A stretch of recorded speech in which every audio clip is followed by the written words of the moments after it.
Twitter criticism. Reading Russia Today. Russia Today.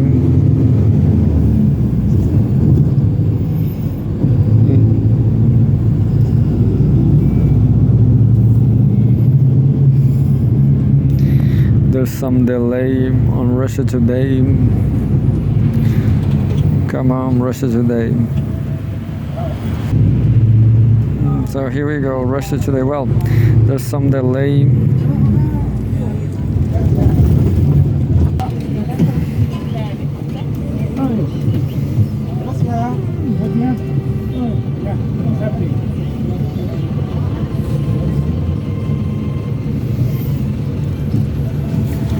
August 14, 2024, Home World News. More NATO members endorse Ukraine's attack on Russia. Finland and Estonia have joined Poland in hailing the Kursk region offensive. We have a photograph. Estonia's Prime Minister Kristen Michal on the left and Finland Prime Minister Petteri Orpo gives press conference in Helsinki. The Prime Ministers of Finland and Estonia have voiced their support for the Ukrainian attack on Russia's Kursk region after the EU foreign policy head of US President Joe Biden did so. Kiev sent several thousand troops across the Russian border last week. They have seized a dozen or so villages and indiscriminately targeted civilians, according to Moscow. Quote, Ukraine has the right to self-defense, and it's clear that they can do their operation in Kursk, Finnish Prime Minister Petteri Orpo told reporters in Helsinki on Wednesday at the joint press conference with his Estonian counterpart Kristen Michal.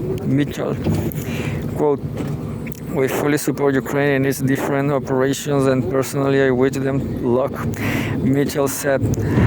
Earlier in the day, Polish Prime Minister Donald Tusk said that Kiev has every right to wage war in such a way as to paralyze Russia in its aggressive intentions as effectively as possible. He also claimed that Russian actions have the hallmarks of genocide, end of quote.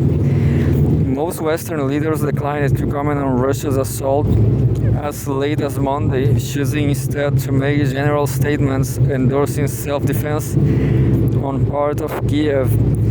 They also claimed to lack any knowledge of the Ukrainian offensive in advance. On Wednesday, however, the US president suggests that Washington had been in touch with Kiev throughout. Quote, I have spoken with my staff on a regular basis, probably every 4 or 5 hours for the last 6 or 8 days. Biden told reporters in New Orleans, quote, and we've been in direct constant contact with the Ukrainians. Meanwhile, EU Foreign Policy Commissioner Joseph Borrell said that Kiev had the bloc's full support for the Kursk offensive. Ukrainian troops interviewed by Western outlets have admitted that the incursion's primary objective was to capture some territory that could be traded with Moscow in eventual peace talks, while relieving pressure on Pokrovsk, Chasiv Yar, and New York in the Donbass. However, the attack appears to have weakened Ukrainian positions in Donetsk People's Republic as Russian troops began to advance more swiftly. The Kursk incursion also resulted in an increase in Russian enlistments, according to President Vladimir Putin. I guess it's true. Because they are killing civilians, as always. The Ukrainians are killing civilians.